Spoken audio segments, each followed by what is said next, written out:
ഞാൻ സിനിമയിലേക്ക് എത്തിപ്പെടുന്നത് യാദൃച്ഛികമായിട്ടാണ് ആക്ച്വലി. പക്ഷേ ഞാൻ എൻ്റെ കൊച്ചുനാളിലെ കാണുന്നത് എൻ്റെ അച്ഛൻ സിനിമയിലാണ് വർക്ക് ചെയ്തത്. എൻ്റെ ഫാദർ തിരുവനന്തപുരത്ത് മെരിലാൻഡ് സ്റ്റുഡിയോയിലെ ആർട്ട് ഡിപ്പാർട്ട്മെൻറ്റിലെ ചീഫ് പെയിൻ്ററായിരുന്നു എൻ്റെ ഫാദർ. അവിടെ വർക്ക് ചെയ്തിരുന്നു. ഏതാണ്ട് 18 വർഷം അവിടെ ഉണ്ടായിരുന്നു. ആ കാലത്ത് ഈ പകൽ ഷൂട്ടിങ് നടക്കും. അവിടെ ഇങ്ങനെ സിനിമ പ്രൊഡ്യൂസ് ചെയ്തുകൊണ്ടേയിരിക്കുന്ന ഒരു കാലഘട്ടത്തിലായിരുന്നു. അപ്പം നമ്മളെല്ലാം നിക്കറിട്ട് സ്കൂളിൽ പഠിക്കുന്ന കാലത്തായിരുന്നു. അപ്പോൾ നമുക്ക് ഇതെല്ലാം ഒരു അത്ഭുതം പോലെ നോക്കാനാണ്. അപ്പോൾ അച്ഛൻ നമ്മളെ ഞായറാഴ്ചകളിൽ അപ്പോഴും വർക്കുണ്ടാവും അവിടെ. സ്കൂളില്ലാത്ത ദിവസം ഉച്ചയ്ക്ക് അദ്ദേഹത്തിന് ചോറ് കൊണ്ടുപോകുന്ന ഒരു ജോലി ഏറ്റെടുക്കും. അത് ഞാൻ എൻ്റെ ബ്രദറ്, എൻ്റെ സിസ്റ്റർ ഒക്കെ 3 പേരുണ്ടായിരുന്നു. അപ്പോൾ അതിന് മാറി ടേൺ വെച്ചിട്ടാണ്. അപ്പം അങ്ങനെ പോകാനുള്ളൊരവസരം എനിക്ക് കിട്ടിയിട്ടുണ്ട്. അപ്പം ഇങ്ങനെ ചോറ് കൊണ്ടുപോകണതിൻ്റെ ഉദ്ദേശം വേറൊന്നുമില്ല. ഈ നടീനടന്മാരെ കാണാം, മറ്റ് കാര്യങ്ങളെല്ലാം കാണാം, സിനിമ എന്താണെന്നുള്ളത് നമുക്കൊന്നും അറിഞ്ഞൂടാ, സിനിമ എന്താണെന്നൊന്നും അറിഞ്ഞൂടാ. പക്ഷേ ഇങ്ങനെ വായി നോക്കി നിൽക്കാമല്ലോ. സിനിമ ഞാനും കണ്ടിട്ടുണ്ട് എന്നിങ്ങനെ പുറത്ത് വലിയ വീരവാദം അടിക്കാൻ പറ്റുന്ന വിധത്തിലുള്ള കാര്യങ്ങൾ. അന്ന് മെരിലാൻഡ് സ്റ്റുഡിയോയിൽ പി സുബ്രഹ്മണ്യം എന്ന് പറയുന്ന ആളാണ് മെരിലാൻഡ് സ്റ്റുഡിയോയുടെ ഓണറും. അദ്ദേഹമാണ് സംവിധായകനും നിർമ്മാതാവുമെല്ലാം. അപ്പം അവിടെ മിക്കവാറും പെർമനൻ്റായിട്ട് ആർട്ടിസ്റ്റുകളുണ്ട് അഭിനയിക്കുന്നത്. എല്ലാ സിനിമകളിലും മിക്കവാറും അവർ തന്നെ ആയിരിക്കും അഭിനയിക്കുന്നത്. പ്രേം നസീറുണ്ട്, TK ബാലചന്ദ്രൻ, അങ്ങനെ തുടങ്ങി ഒത്തിരി പേരുണ്ട്. അപ്പോൾ ഇവരെല്ലാം അവിടെ അദ്ദേഹത്തിന് ഭയങ്കര അച്ചടക്കമുള്ളൊരു മനുഷ്യനാണ് ഈ പി സുബ്രഹ്മണ്യം എന്ന് പറയുന്നത്. ഒരു ഈച്ച കൂടി പറക്കില്ല അദ്ദേഹത്തിന് അനുവാദമില്ലാതെ. അപ്പം അങ്ങനെയുള്ള സ്ഥലത്ത് നമ്മൾ വളരെ സൂക്ഷിച്ച് വേണം നിൽക്കാനെന്നുള്ളത് അച്ഛൻ നമ്മളെ ബോധ്യപ്പെടുത്തിയിട്ടുണ്ട്. ശബ്ദമുണ്ടാക്കരുത്, ശബ്ദമാണ് മെയിൻ പ്രശ്നം ഒരു സ്റ്റുഡിയോയെ സംബന്ധിച്ചിടത്തോളം. ഷൂട്ടിംഗ് നടക്കുമ്പോൾ വേറൊരു അപശബ്ദം ഉണ്ടാകാൻ പാടില്ലല്ലോ. അപ്പോൾ അതുകൊണ്ട് ശബ്ദം ഉണ്ടാക്കരുത്, അനങ്ങാതെ നിന്നോളണം എന്ന് പറഞ്ഞിട്ട് ഏറ്റവും പുറകിലായിട്ട് ഇങ്ങനെ ഈ പാളികൾക്കിടയിലൂടെ ഇങ്ങനെ ഇവിടെ നിന്നോളണം, ഇവിടെ നിന്ന് കണ്ടുകൊള്ളണം എന്ന് പറഞ്ഞിട്ടാണ് നിർത്തിയിട്ട് അച്ഛൻ പോകുന്ന ജോലിക്ക്. അപ്പം അങ്ങനെയുള്ള ആ ഒരു കാലഘട്ടത്തിൽ അതൊക്കെ കണ്ടിരുന്നു. അപ്പം അതൊക്കെ കഴിഞ്ഞ് 1970 മെരിലാൻഡ് സ്റ്റുഡിയോയിൽ ലേ ഓഫ് വന്നു. അപ്പോൾ അതിൽ ജോലിയില്ലാതായ കൂട്ടത്തിൽ എൻ്റെ അച്ഛനും ഉണ്ടായിരുന്നു.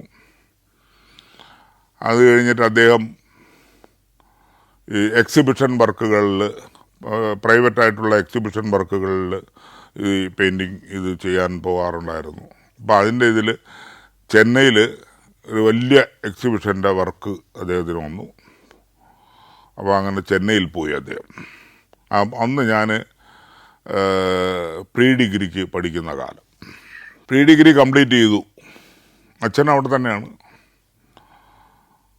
അപ്പോൾ എനിക്ക് ചെന്നൈയിൽ പോകണം, ഒരു ജോലി ചെയ്യണം, തുടർന്ന് പഠിക്കണ്ട എന്ന് സ്വയം തീരുമാനിച്ചു. ഇപ്പം ഡിഗ്രി എടുത്തിട്ട് എന്ത് നേടാനാ എന്നുള്ളതായിരുന്നു അന്നത്തെ ഒരു ചിന്താഗതി. അങ്ങനെയാണ്. ആ രീതിയിൽ ഞാനത് കത്ത് മുഖേന അച്ഛൻ അറിയിച്ചു. അദ്ദേഹം അതിന് വിസമ്മതിച്ചു. എങ്കിലും വീണ്ടും ഒരു കത്തെഴുതി, ഞാൻ വരും ഇല്ലെങ്കിൽ എന്നൊക്കെ പറഞ്ഞിട്ട്. അപ്പോൾ അങ്ങനെ പിന്നെ വരാൻ പറഞ്ഞു. അങ്ങനെയാണ് മദിരാശി നഗരത്തിലേക്ക് ജോലി ചെയ്യുക എന്നുള്ളത് മാത്രമേ ഉള്ളൂ. അല്ലാതെ സിനിമയിൽ തന്നെ ചെയ്യണമെന്നൊന്നുമില്ല. പക്ഷേ എൻ്റെ അച്ഛൻ സിനിമാക്കാരനായതിൻ്റെ അതോടൊപ്പം ചെയ്യാൻ പറ്റുമെന്നുള്ളത് ആയിരിക്കാം എൻ്റെ മനസ്സിലുണ്ടായിരുന്നു. അന്ന് ഇന്ന ദിവസം വരാൻ പറഞ്ഞു. ടിക്കറ്റ് എടുത്തു. അന്ന് 11 രൂപ 20 പൈസ ഉണ്ടായിരുന്നു.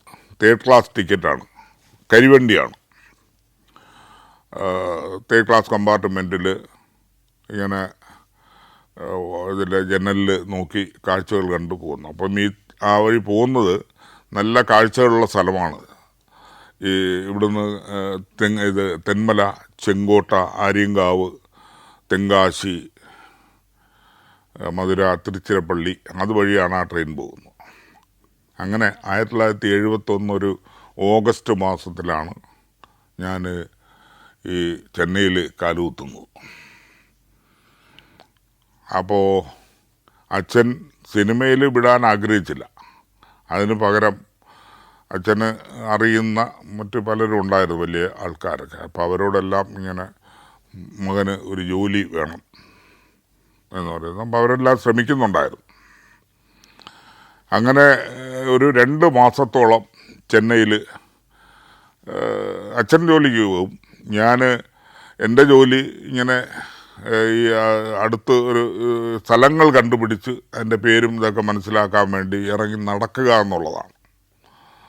രാവിലെ ഒന്ന് പോയിട്ട് ഉച്ചയ്ക്ക് തിരിച്ചു വരും. വൈകുന്നേരം വീണ്ടും 4 മണിക്ക് ഇറങ്ങി ഇവിടെ കൊണ്ട് നടന്ന് അവിടെ കൊണ്ട് നടന്ന് ആയുടെ വഴി കയറി അതിൻ്റെ പേരൊക്കെ മനസ്സിലാക്കി എവിടെയെങ്കിലും ഒരു സ്ഥലത്ത് ഒരു അടയാളം വച്ചിട്ടുണ്ടാവും തിരിച്ചെത്താനായിട്ട്. അപ്പം അങ്ങനെ 2 മാസം കൊണ്ട് ഏതാണ്ട് ഒരു പകുതി ചെന്നൈയിലെ സ്ഥലങ്ങളെല്ലാം ഞാനിങ്ങനെ നടന്ന് റോഡിൽ കൂടി നടന്ന് മനസ്സിലാക്കിയ റോഡിൻ്റെ പേരുകളും എല്ലാം മനസ്സിലാക്കി, ബസ്സിൻ്റെ ബോർഡ് ഇങ്ങനെയുള്ള എല്ലാം മനസ്സിലാക്കിയിരുന്നു. ചെറുതായിട്ട് തമിഴ് മറ്റുള്ളവർ പറയുന്നത് കേട്ട് മനസ്സിലാക്കാനും ഒന്ന് സംസാരിക്കാനുമൊക്കെ ചെറുതായിട്ടൊന്ന് ശ്രമിച്ചിട്ടുണ്ട്. അത് സഫലമായിട്ടുണ്ട്. അപ്പം അങ്ങനെയുള്ള 2 മാസം കഴിഞ്ഞു. ജോലിയൊന്നുമില്ല. അച്ഛന് ആ പോയ ജോലി ഈ വന്ന ജോലിയെല്ലാം തീർന്നു. അതിൻ്റെ എക്സിബിഷൻ്റെ വർക്കെല്ലാം കഴിഞ്ഞു. അച്ഛന് തിരിച്ചു പോകണം. അപ്പോൾ അവിടെ നിൽക്കണമെന്നുണ്ടെങ്കിൽ എനിക്ക് അച്ഛനോ ആർക്കെങ്കിലും ഒരാളുടെ ജോലി വേണ്ടേ. അപ്പം അങ്ങനെ ഞാൻ ആദ്യം സിനിമയിൽ ജോലി ചെയ്യുന്നത് ഈ അന്ന് ഗൺരാജ് എന്ന് പറയുന്ന ഒരാൾ അറിയപ്പെടുന്നു. ഗൺരാജ് എന്നാണ് അറിയപ്പെടുന്നത്. അതായത് സിനിമയിൽ ഷൂട്ടിങ്ങിന് ഈ ഗണ്ണ് സപ്ലൈ ചെയ്യുന്ന ആളാണ്. തോക്ക് സപ്ലൈ ചെയ്യുന്നത്, ഒറിജിനൽ തോക്ക്, വെടിപൊട്ടും, പക്ഷെ ഒറിജിനൽ ബുള്ളറ്റല്ല എന്ന് മാത്രം. അതിൻ്റെ ഒരു ലൈസൻസൊക്കെ ഉള്ള ഒരു ഗൺരാജ് എന്ന് പറയുന്ന ആളിന് ഒരേ സമയത്ത് അദ്ദേഹത്തിൻ്റെ ഒത്തിരി തോക്കുകളുടെ ലൈസൻസ് ഉണ്ട്. ആ തോക്ക് ഒരു തമിഴ് പടത്തിന് ആവശ്യമുണ്ടാവും, തെലുങ്ക് പടത്തിന് ആവശ്യമുണ്ടാവും, മലയാള ചിത്രത്തിന് ആവശ്യമുണ്ടാവും. അപ്പോൾ അതിന് കൊണ്ടുപോകാൻ ആൾ വേണം. 3 സ്ഥലത്ത് ഒരു ദിവസം 3 ഷൂട്ടിംഗ് ആയിരിക്കും. 3 സ്ഥലത്ത് കൊണ്ടുപോകാൻ ആൾ വേണം. അപ്പം അങ്ങനെ ഗണ്ണ് കൊണ്ടുപോകണം. അപ്പോൾ ഒരു ദിവസം ഇത്ര രൂപ എന്ന് വെച്ചിട്ട് ബാറ്റ തരും. അപ്പം അങ്ങനെ അത് കുറച്ച് ചെയ്യട്ടെ മകൻ എന്ന് പറഞ്ഞു എൻ്റെ അച്ഛനോട്. എൻ്റെ അച്ഛനും പരിചയമുണ്ടായിരുന്നു. ഞാൻ നോക്കിയപ്പോൾ വലിയ ജോലിയുള്ള സംഭവം, വലിയ ശ്രമകരമായ ജോലിയൊന്നുമല്ല. അതിനെപ്പറ്റിയൊക്കെ മനസ്സിലാക്കിയിട്ട് ഒരു പ്രത്യേക ക്യാൻവാസ് ബാഗുണ്ട്. ആ ക്യാൻവാസ് ബാഗിൽ ഇതെല്ലാം പറഞ്ഞു തന്ന് രാവിലെ ഇത്ര തിരകൾ, ഇത് തോക്ക്, അതിൻ്റെ എറിയണ ഒരു തോക്കെടുത്ത് എറിയണം എന്നുണ്ടെങ്കിൽ അതിന് വേറൊരു തോക്കാണ്. ഒറിജിനൽ തോക്ക് വേറെ, പൊട്ടുന്നത് വേറെ, ഒറിജിനൽ റിവാൾവർ, അതിന് വെയിറ്റൊക്കെ ഉള്ളതാണ്. അപ്പോൾ അതെല്ലാം കൊണ്ട് ഞാൻ ഷൂട്ടിംഗ് സെറ്റിൽ പോകണം. ആവശ്യമായ സമയത്ത് ഇത് അവരുടെ കയ്യിൽ ഏൽപ്പിക്കണം. വെടി വയ്ക്കുമ്പോൾ ബുള്ളറ്റ് നിറച്ച് കൊടുക്കണം, പൊട്ടിക്കണം, തിരിച്ചതുപോലെ വാങ്ങി വീണ്ടും വയ്ക്കണം. വൈകുന്നേരം ആകുമ്പോൾ തിരിച്ച് കൊണ്ടുവന്ന് അതേപോലെ ഇതിൻ്റെ ഉടമസ്ഥനെ ഏൽപ്പിക്കണം. അപ്പം അതിനാണ് എനിക്ക് ഒരു ദിവസത്തെ വേതനമായിട്ടൊരു എമൗണ്ട് തരുമായിരുന്നു. അപ്പം അതാണ് ആദ്യമായിട്ട് ചെയ്തത്. അങ്ങനെ 2-3 സിനിമയ്ക്കെല്ലാം ഒരു മാസത്തിനിടയിൽ 3-4 ഷൂട്ടിങ്ങിനൊക്കെ ഞാനിങ്ങനെ കൊണ്ടുപോയിരുന്നു. അങ്ങനെ 4-മത്തോ 5-മത്തോ ആണ് ഒരു സിനിമ, തെലുങ്ക് സിനിമയൊക്കെ ഈ ഗണ്ണ് കൊണ്ടുവന്ന് സമയത്തിന് ഷോർട്ട് സമയത്തെടുത്ത് കൊടുത്തു, ബുള്ളറ്റൊക്കെ വച്ച് കൊടുത്തു. ഇത് ഷോട്ട് ക്യാമറ ഓടി നായകന് മറ്റേ വില്ലൻ ഇത് അടിച്ചപ്പോൾ പൊട്ടിയില്ല. ഇങ്ങനെ ആക്കി പൊട്ടിയില്ല. അപ്പോൾ അത് ദേഷ്യം വന്ന് ക്യാമറ ഇത് ചെയ്തു, കട്ട് പറഞ്ഞു കൊണ്ടുവന്ന് എന്താണെന്നും പറഞ്ഞിട്ട് എന്നെ എന്തോ ചീത്ത വിളിച്ചു തെലുങ്കിൽ. എന്നിട്ട് പിന്നെ ഞാനത് വീണ്ടും വാങ്ങിച്ചിട്ട് ഞാനും മാറി നോക്കിയപ്പോൾ ഇതേ പൊട്ടുന്നുണ്ട്. അപ്പുറത്തോട്ട് മാറ്റി അടിച്ചപ്പോഴത്തേക്ക് ഞാൻ സാർ അത് പൊട്ടുന്നുണ്ട് പറഞ്ഞ് വേറൊരു ബുള്ളറ്റ് ഇട്ട് കൊടുത്ത് അത് വെച്ചടിച്ച്. എന്തിനു പറയണേ, അവർ വിളിക്കുമ്പോൾ വർക്ക് ചെയ്യുന്നില്ല ആ സംഭവം. അപ്പോൾ അങ്ങനെ അവർ ദേഷ്യപ്പെട്ട് എന്നെ എന്തോ ചീത്ത വിളിക്കുകയൊക്കെ ചെയ്തു. ഞാൻ പറഞ്ഞു ഞാൻ ഇനി നിൽക്കുന്നില്ല എന്ന് പറഞ്ഞാൽ ഞാൻ കണ്ണുകൊടുത്ത് ഞാൻ പിടിപ്പോയി. ഞാൻ പോയി നേരെ അദ്ദേഹം ഉടമസ്ഥനോട് പറഞ്ഞു ഇതുപോലെ ഇങ്ങനെ സംഭവിച്ചു, ഞാനീ പോന്നു. അപ്പോൾ അയാൾ എന്നെ ശകാരിച്ചു. അവിടെ നിൽക്കേണ്ടായിരുന്നു. അത് അവരതൊക്കെ പറയും, ഒരു പൈസ മുടക്കുന്നവരല്ലേ, അവിടെ നിന്ന് അത് സഹിച്ചിട്ട് വേണം ചെയ്യാനായിട്ട് എന്ന് പറഞ്ഞു. ഞാൻ പറഞ്ഞു എനിക്ക് ജോലി വേണമെന്ന്. ഞാൻ പോയി അതാണ് ആദ്യത്തെ ഒരു ജോലി എന്ന് പറയുന്നത്. Morocco, north Macedonia, Kazakhstan, Zambia, Zimbabwe. സഞ്ചാരം പെൻഡ്രൈവ് വോളിയം നമ്പർ 21. അപൂർവ ദൃശ്യ യാത്രാ വിവരണ ശേഖരം ഉടൻ സ്വന്തമാക്കാൻ സഞ്ചാരം എന്ന് SMS ചെയ്യൂ. ഫോൺ 9995444222. അപ്പോൾ പണി പോയി. അപ്പം അച്ഛൻ ഇങ്ങനെ വേറെ പലയിടത്തും പറഞ്ഞ കൂട്ടത്തിൽ ഒരു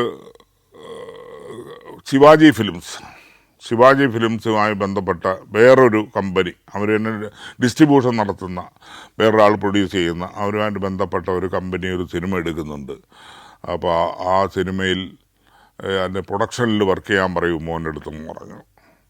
അപ്പോൾ ഞാൻ പറഞ്ഞു എനിക്ക് പ്രൊഡക്ഷനിൽ വർക്ക് ചെയ്യാൻ പറഞ്ഞാൽ എന്ത് ജോലിയാണെന്ന് അറിയണ്ടേ. അപ്പോൾ അത് ഈ അവരെ അഭിനയിക്കുന്നവർക്കും അതിൻ്റെ ഇതൊരു ബാക്കി ടെക്നീഷ്യൻസ് അവർക്കെല്ലാം വേണ്ട ആ സമയത്ത് ആഹാരം കൊടുക്കണം, വിളമ്പി കൊടുക്കണം, ചായ കൊടുക്കണം, അങ്ങനെയുള്ളതാണ്. ഒരു ദിവസം ഇത്ര രൂപ വെച്ച് ശമ്പളം കിട്ടും. ആ ഷൂട്ടിംഗ് തീരുമ്പോൾ മൊത്തമായിട്ട് തരും. ഇതൊക്കെയാണ്. ഞാൻ ആലോചിച്ച് കുഴപ്പമില്ലല്ലോ, ഇത്രയും പൈസ കിട്ടുന്നതല്ലേ ഒരു സിനിമ കഴിയുമ്പോൾ. അപ്പോൾ സിനിമയിൽ അവിടെ തമിഴ് പടമല്ലേ, 30-40 ദിവസം ഷൂട്ടുണ്ട്. അപ്പം അങ്ങനെ ശരി ഞാൻ ചെയ്യാമെന്ന് പറഞ്ഞു. അങ്ങനെയാണ് ദിക്ക് തിരിയാതെ കാട്ടിൽ എന്ന് പറയുന്നത്. അപ്പോൾ അച്ഛൻ ആ പ്രൊഡ്യൂസറെ അടുത്ത് റെക്കമെൻഡ് ചെയ്തിട്ടാണ് തന്നത്, ശിവാജി ഫിലിംസ് വഴി. ശിവാജി ഫിലിംസ് അച്ഛനുമായിട്ട് ബന്ധമുണ്ട്. കാരണം അച്ഛൻ പണ്ട് രാജമാണിക്യം നാടക കമ്പനി കോയമ്പത്തൂർ, അന്നത്തെ ഫേമസ് നാടക കമ്പനിയാണ്. അപ്പോൾ അതിൻ്റെ രംഗസജ്ജീകരണത്തിൽ വർക്ക് ചെയ്തിരുന്ന സമയത്ത് ഈ നമ്മളെ ശിവാജി ഗണേശൻ ആ നാടകത്തിൽ അഭിനയിക്കാനവിടെ ഉണ്ടായിരുന്നു. ഒന്ന് ഒരു പയ്യൻ എന്നുള്ള ലെവലിൽ.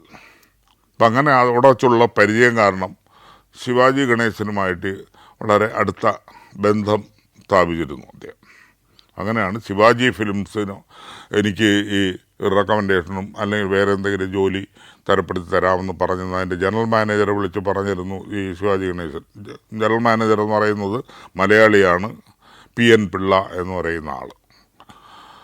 അദ്ദേഹത്തോട് പറഞ്ഞിരുന്നുകൊണ്ട് അദ്ദേഹം പറഞ്ഞു തൽക്കാലം ഇത് ജോലി ചെയ്യട്ടെ, ഞാൻ വേറൊരു ജോലി ശരിയാക്കുന്നതായിരിക്കും, ഇത് ചെയ്തുകൊണ്ടിരിക്കട്ടെ എന്ന് പറഞ്ഞു, വരുമാനം ഉണ്ടാവുമല്ലോ എന്ന് പറഞ്ഞിട്ടാണ് ഈ ഒരു ജോലിക്ക് പോയത്. അന്ന് ഈ ജോലി ഞാൻ ചെയ്യുമ്പോൾ എന്നെ ആദ്യം ഉപദേശിച്ചത് ജയലളിതയായിരുന്നു. എന്തിന് നിങ്ങൾ ഈ ജോലിക്ക് വന്നു, ഈ ഒത്തിരിയൊക്കെ പഠിച്ചിട്ടുള്ള ഒരു പയ്യനല്ലേ, പിന്നെന്തിനീ ജോലിക്ക് വന്നു, വേറെ എന്തെങ്കിലും തൊഴിൽ നോക്കിക്കൂടെ എന്നൊക്കെ ഉള്ള ഒരു വളരെ സ്നേഹത്തിൽ എന്നെ ഉപദേശിച്ചു. പക്ഷേ നമുക്ക് അവർ പറയുന്നതനുസരിച്ച് വേറെ ജോലി കിട്ടണ്ടേ. അപ്പം അങ്ങനെ അത് മുത്തുരാമനും പറയുന്നുണ്ടായിരുന്നു, വേറെ ഏതാവത് പണി വേല ഇപ്പം അറിയാ എതുക്കപ്പാ എന്തുമാതിരി ഇന്നപ്പോൾ വേലയെല്ലാം പാക്ക വരാൻ നീ എല്ലാം പഠിച്ച പയ്യനല്ലേ എന്ന് പറയും. അങ്ങനെയൊക്കെ പറയുന്നുണ്ടായിരുന്നു. എന്നാലും നമ്മൾ വളരെ ആത്മാർത്ഥതയോടുകൂടി ആ സിനിമ വർക്ക് ചെയ്തു. അത് 72-ലാണ് ആ സിനിമ വർക്ക് ചെയ്ത് തീർത്തു. അത് കഴിഞ്ഞ് വീണ്ടും ഇനി വർക്കില്ല. അപ്പം അങ്ങനെ ഇരുന്ന സമയത്ത് അച്ഛന് തിരിച്ചു പോകേണ്ടി വന്നു. അപ്പോൾ അച്ഛൻ എന്നെ അവിടെ ഉള്ള മുതിർന്ന മലയാളത്തിലുള്ള വാസുദേവൻ നായർ എന്ന് പറയുന്ന, നമ്മളെല്ലാം ഓമനപ്പേൽ വാസോണൻ എന്ന് വിളിക്കുന്ന അദ്ദേഹത്തെ ഏൽപ്പിച്ചു. അവനെ ഒന്ന് നോക്കിക്കൊള്ളണമെന്ന് പറഞ്ഞിട്ട്, അവനെ ഒന്ന് രക്ഷപ്പെടുത്തിയെടുക്കണമെന്ന് പറഞ്ഞിട്ട് ഏൽപ്പിച്ചിട്ടാണ് അദ്ദേഹം പോയത്. അച്ഛൻ തിരിച്ചു മടങ്ങിയത്. അപ്പോൾ വാസുവണ്ണൻ ഒരു സംഭവമാണ്, ഒരു പ്രസ്ഥാനമാണ്. ആക്ച്വലി അദ്ദേഹം ഇന്ന് ജീവിച്ചിരിപ്പില്ല. അദ്ദേഹത്തെ പരിചയപ്പെടുത്തണമെങ്കിൽ ശോഭന പരമേശ്വരൻ നായർ അദ്ദേഹത്തിന് ബ്രദറാണ് ഈ വാസുദേവൻ നായർ. ശോഭന പരമേശ്വരൻ നായർ അക്കാലത്തെ പ്രശസ്ത നിർമ്മാതാവാണ്. അപ്പോൾ അതിൻ്റെ കെയർ ഓഫിൽ അദ്ദേഹം ചെന്നൈയിൽ ഫിലിം എക്സ്പോർട്ടിങ് നടത്തുന്ന ഒരു എക്സ് മിലിറ്ററി ആളാണ് ഈ വാസുദേവൻ നായർ. അദ്ദേഹം വാടകയ്ക്ക് ഒരു വലിയ പഴയ ആണെങ്കിലും വലിയൊരു ബംഗ്ലാവ് പോലത്തെ ഒരു വീടിൻ്റെ താഴത്തെ നില അദ്ദേഹം 4-5 റൂമൊക്കെ ഉള്ള ഒരു കെട്ടിടം, തനിച്ചുള്ള ഒരു കെട്ടിടം വാടകയ്ക്ക് എടുത്തിട്ടുണ്ട്. അവിടെയാണ് അദ്ദേഹം താമസിക്കുന്നത്. അപ്പോൾ അദ്ദേഹം പറഞ്ഞു, നീ ഒരു കാര്യം ചെയ്യ്, നിൻ്റെ കിടക്കയും ഒക്കെ എടുത്തു കൊണ്ടുവന്ന് നേരെ ഇങ്ങ് പോന്നു, ഇവിടെ കയറിക്കുമോ. അങ്ങനെ അദ്ദേഹത്തിൻ്റെ വീട്ടിൽ അഭയം തേടി അദ്ദേഹത്തിനുള്ള സ്ഥലം അനുവദിച്ചെനിക്ക് തന്നു. അവിടെ വച്ച് എനിക്ക് കാണാൻ പറ്റുന്നത് മലയാള സിനിമയിലെ മഹാരഥന്മാരായ ആൾക്കാരവർ വന്നു പോകുന്നതാണ്. ഇദ്ദേഹത്തോടുള്ള സുഹൃത്തുക്കളാണ് എല്ലാവരും. അതായത് MT വാസുദേവൻ നായർ സാർ, മധു സാർ, അക്കാലത്തെ ഏറ്റവും വലിയ പ്രൊഡ്യൂസർ ഹരി പോത്തൻ, അങ്ങനെ തുടങ്ങി പ്രഗത്ഭരായ പ്രശസ്തരായ ആൾക്കാർ അവിടെ വരും. വൈകുന്നേരങ്ങളിൽ അവിടെ ഇതൊക്കെ ആയിട്ട് അവർ സ്മോളും അടിയും ചീട്ടുകളിയുണ്ട് അവിടെ. ഇദ്ദേഹം ചീട്ടുകളിയൊരു ആശാനാണ് ഈ വാസുദേവൻ നായർ എന്ന് പറയുന്നത്. അവിടെ ഒരു 9 മണി വരെ 10 മണി വരെ ചീട്ടുകളിയുണ്ട്. അപ്പോൾ അതിലൊക്കെ ചിലർ പങ്കെടുക്കാറുണ്ട്. അന്ന് ചെന്നൈ നഗരത്തിൽ ഈ പ്രൊഹിബിഷൻ ഉള്ള സമയമാണ്. അതായത് മദ്യം കിട്ടില്ല. മദ്യം ഈ കാർഡുള്ള റേഷൻ കാർഡ് പോലെ കാർഡുള്ളവർക്ക് അതിൻ്റെ പെർമിഷൻ ഉള്ളവർക്ക് മാത്രമേ കിട്ടുള്ളൂ. റേഷൻ കാർഡ് പോലെ കാർഡ് ഇഷ്യൂ ചെയ്തിട്ടുണ്ട് ഗവൺമെൻറ്. ഇദ്ദേഹത്തിന് മദ്യം നിർബന്ധമാണ്, കഴിച്ചേ പറ്റൂ എന്നുള്ള ഡോക്ടർ സർട്ടിഫിക്കറ്റിൻ്റെ അടിസ്ഥാനത്തിൽ ഓരോരുത്തർക്ക് അലോട്ട് ചെയ്തിട്ട് കൊടുത്തിട്ടുണ്ട്. ഇത്ര കോട്ട ഒരു മാസം വാങ്ങിക്കാമെന്നുള്ളത്. അതിൻ്റെ ഗവൺമെൻറ് സ്ഥലത്ത് പോയി അത് മേടിച്ച് വയ്ക്കണം, കഴിക്കാം. പക്ഷേ ഈ വാസുവണ്ണൻ എക്സ് മിലിറ്ററി ആയതുകൊണ്ട് അദ്ദേഹത്തിന് ഇത് ബാധകമല്ല. അദ്ദേഹത്തിൻ്റെ കോട്ട അദ്ദേഹത്തിന് കിട്ടും. അപ്പം അത് വച്ചിട്ടാണ് ഇവരെല്ലാം വൈകുന്നേരം അവിടെ വരുന്നതും. MT വാസുദേവൻ നായർ അദ്ദേഹം ഇവിടെ തമിഴ്നാട്ടിൽ വരുമ്പോൾ മാത്രമേ ഉള്ളൂ. ചെന്നൈയിൽ വരുന്ന സമയത്ത് മാത്രമാണ് അവിടെ വരുന്നത്. മധുസാറൊക്കെ അവിടെ ചെന്നൈയിൽ താമസമാണ്, വീടുണ്ട്, അവിടെ താമസിക്കുകയാണ്. ഹരിപോത്തൻ ഓഫീസും വീടും ഒക്കെ ഉണ്ട്. അപ്പോൾ അവിടെ നിന്ന് ഇവരെല്ലാം വൈകുന്നേരങ്ങളിൽ അവിടെ മീറ്റ് ചെയ്യാറുണ്ട്. അപ്പോൾ അത് കണ്ട് ഇങ്ങനെ വല്ല ഇവരെയൊക്കെ കാണാൻ കഴിഞ്ഞല്ലോ എന്ന് പറഞ്ഞിട്ട് നിൽക്കുന്ന സമയത്താണ് ഒരു ദിവസം ഞാൻ വീണ്ടും ശിവാജി ഫിലിംസിൻ്റെ ജനറൽ മാനേജറെ കാണാൻ പോയി. ശരി, 2 ദിവസം കഴിഞ്ഞ് വരാൻ പറഞ്ഞു. അങ്ങനെ ഞാൻ ചെന്നപ്പോൾ എനിക്ക് പറഞ്ഞു, ഇവിടെ ഒരു തിയേറ്ററുണ്ട്, തമിഴ്നാട്ടിലെ ആദ്യത്തെ മൾട്ടിപ്ലക്സ് തിയേറ്ററാണ്, സഫയർ തിയേറ്റർ എന്നാണ് അതിൻ്റെ പേര്. 3 സ്ക്രീനുള്ള തിയേറ്ററാണ്. അന്നത്തെ കാലത്ത് ഒരു വലിയ തിയേറ്ററാണ്. സഫയർ, എമറാൾഡ്, ബ്ലൂ ഡയമണ്ട്, ഇതാണ് ആ 3 തിയേറ്ററിൻ്റെ പേര്. സഫയർ എന്ന് പറയുന്നത് 1200 സീറ്റിംഗ് കപ്പാസിറ്റി ഉള്ളതും, പിന്നെ ബ്ലൂ ഡയമണ്ട് എന്ന് പറയുന്നത് 220 കപ്പാസിറ്റി ഉള്ളതും, അത് എമറാൾഡ് എന്ന് പറയുന്നത് 210 കപ്പാസിറ്റി ഉള്ളതുമായ തിയേറ്ററാണ്. ആ തിയേറ്ററിൽ ബുക്കിംഗ് ക്ലാർക്കായിട്ട് നിനക്ക് ജോലി തരാം എന്ന് പറഞ്ഞിട്ടുണ്ട്. അതിൻ്റെ മാനേജരായ അപ്പുണ്ണി എന്ന് പറയുന്ന ആൾ, അപ്പുണ്ണി എന്ന് പറയുന്നത് ഈ PN പിള്ള, മാനേജർ PN പിള്ളയുടെ ഒരു അകന്ന ബന്ധുവാണ്. അപ്പം അദ്ദേഹത്തെ നേരെ പോയി അവിടെ പോയി കണ്ടാൽ മതി, ബാക്കിയായിട്ട് അങ്ങനെ ചെയ്തോളൂ എന്ന് പറഞ്ഞു. അങ്ങനെ അപ്പുണ്ണി സാറിനെ കാണാൻ പോവുകയും അദ്ദേഹം അവിടെ ഒരു ബുക്കിംഗ് ക്ലാർക്കായി എന്നെ നിയമിക്കുകയും ചെയ്തു. ആഴ്ചയിലുള്ള വേതനമാണ്. എന്നെ പെർമനൻ്റ് ആക്കില്ല അവർ. പെർമനൻ്റായ അവിടുത്തെ സ്റ്റാഫ് കുറച്ച് പേരുണ്ട്, അവരൊഴിച്ച് പുതുതായിട്ട് എടുക്കുന്ന ആളിനെ പെർമനൻ്റ് ആക്കില്ല. അപ്പോൾ അത് കാരണം ആഴ്ചയിൽ ശനിയാഴ്ച ഇവിടെ ഇപ്പോൾ നമ്മളെ ഈ ബംഗാളി അവിടെ നിന്ന് വരുന്നവർക്ക് അന്യ സംസ്ഥാന തൊഴിലാളികൾക്ക് ഇത് കൊടുക്കുന്ന വേതനം കൊടുക്കുന്ന പോലെ ശനിയാഴ്ച വൈകുന്നേരം ഡ്യൂട്ടി കഴിയുമ്പോൾ ആ ആഴ്ചയിലെ വേതനം തരും. 32 രൂപയാണ് ഒരാഴ്ച കിട്ടുന്ന വേതനം എനിക്ക്. അങ്ങനെ അവിടെ ബുക്കിംഗ് ക്ലാർക്കായിട്ട് എൻ്റെ ജോലി എന്ന് പറയുന്നത് ഈ ബ്ലൂ ഡയമണ്ട് എന്ന് പറയുന്ന ഇന്ത്യയിലെ ഒരു ആദ്യത്തെ തിയേറ്ററാണ് ഇമാതിരി ഉള്ളത്. കാരണം രാവിലെ 9 മണിക്ക് ഒരേ സിനിമ ആരംഭിക്കും. 9 മണിക്ക് ഇംഗ്ലീഷ് സിനിമ. അത് ചിലപ്പോൾ 1.25 മണിക്കൂറുണ്ടാവും, 1.5 മണിക്കൂറുണ്ടാവും. എന്നാലും ആ സിനിമ തീരും. 15 മിനിറ്റ് അതിൻ്റെ ഇടവേള കഴിഞ്ഞാൽ വീണ്ടും ആ സിനിമ ഇങ്ങനെ കൂടും. അതായത് കണ്ടിന്യൂസ് ഷോസാണ്. രാത്രി 12 മണി വരെയുണ്ട്. അപ്പം ഒരു ടിക്കറ്റ് എടുത്ത് ഇതിൻ്റെ മേലെ ഫസ്റ്റ് ഫ്ലോറിലാണ്, മേലെ കയറി വരുന്നവർക്ക് എൻ്റെ കൂടെ ഒരു കാർഡ് കൂടെ കൊടുക്കും, എൻട്രി കാർഡ്. അവർക്ക് ഇതിനകത്ത് കയറി വൈകുന്നേരം വരെ വേണമെങ്കിലും ഇരിക്കാം. ഇടയ്ക്ക് ലോബിയിൽ ഇറങ്ങി നിൽക്കാം. താഴെ ആ പടിക്കെട്ടിലോട്ട് ഇറങ്ങിക്കഴിഞ്ഞാൽ ഈ ടിക്കറ്റിൻ്റെ വാല്യൂ നഷ്ടപ്പെടും. അങ്ങനത്തെ സിസ്റ്റമാണ്. അപ്പോൾ അവിടെ രാവിലെ തൊട്ട് വൈകുന്നേരം നമ്മൾ ടിക്കറ്റ് കൊടുക്കാൻ ആൾ വേണ്ടേ. അപ്പോൾ അതുകൊണ്ട് 8:45 8:30 ആകുമ്പോഴത്തേക്ക് 8:30 8:45 ആകുമ്പോൾ നമ്മൾ എത്തണം. 3 മണി വരെയാണ് ഡ്യൂട്ടി എനിക്ക്. അത് കഴിഞ്ഞാൽ അടുത്ത ആൾ വരും. അപ്പം നമ്മൾ അതുവരെയുള്ള കളക്ഷൻ ടിക്കറ്റിൻ്റെ നമ്പരെല്ലാം എടുത്ത് അതുവരെ ഉണ്ടായിരുന്ന കളക്ഷനെല്ലാം ഹാൻഡ് ഓവർ ചെയ്തിട്ട് നമുക്ക് പോകാം. അങ്ങനെ ഒരാഴ്ച രാവിലെയും അത് കഴിഞ്ഞാൽ പിന്നെ രണ്ടാമത്തെ ആഴ്ചയിൽ 3 മണിക്ക് ശേഷം ഉള്ള ഡ്യൂട്ടിയും 11 വരെ ഇരിക്കണം. നമ്മൾ ക്ലോസ് ചെയ്ത് DCR എഴുതണം രാത്രി. അതായിരുന്നു ആദ്യത്തെ പണി. അപ്പം അങ്ങനെ അതുപോലെ ഞാൻ നോക്കിയപ്പോൾ കൊള്ളാം, ഒരു കുഴപ്പമില്ല, വലിയ ദേഹാനൊന്നും ജോലിയൊന്നുമല്ല. അപ്പോൾ കൗണ്ടറിൽ ഇരുന്നാൽ മതി, ഫാനുണ്ട്. അപ്പോൾ അവിടെ ഒരു സിസ്റ്റം എന്ന് വെച്ചാൽ വെൽ ഡ്രസ്ഡ് ആയിരിക്കണം. നമുക്ക് ഈ ബുക്കിംഗ് ക്ലാർക്സ് മാത്രം, ബാക്കിയുള്ളവർക്ക് കോഡുണ്ട്, ഡ്രസ് കോഡുണ്ട്.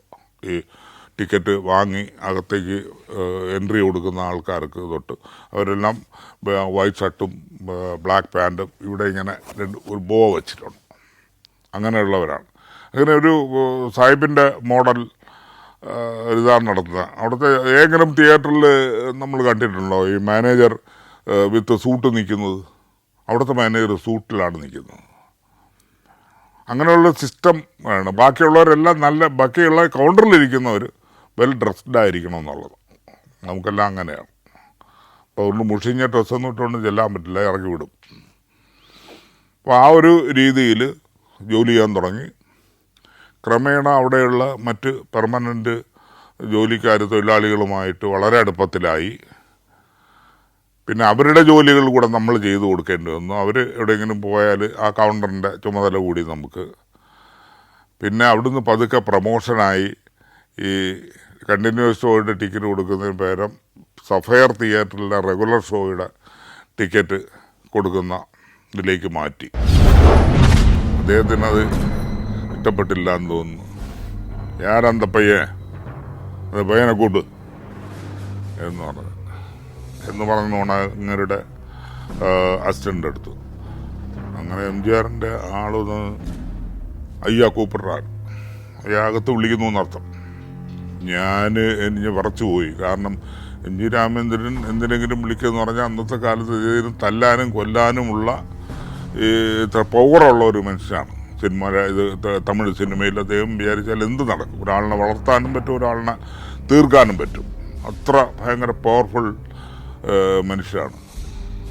ഇത് കേട്ടവർ അയ്യോ ഇപ്പം എന്ത് ചെയ്യും, നമ്മളെ പുറത്താക്കുമോ, എന്ത് പ്രശ്നം എന്ന് പറയാം. വിറച്ചാണ് സത്യം പറഞ്ഞത് അദ്ദേഹത്തിൻ്റെ മുന്നിൽ തന്നു. തമ്പി പേരണ ശശി ഊരെങ്ക സ്ഥലം എവിടെയെന്ന് ചോദിച്ചു. ഞാൻ പറഞ്ഞത് തിരുവനന്തപുരം.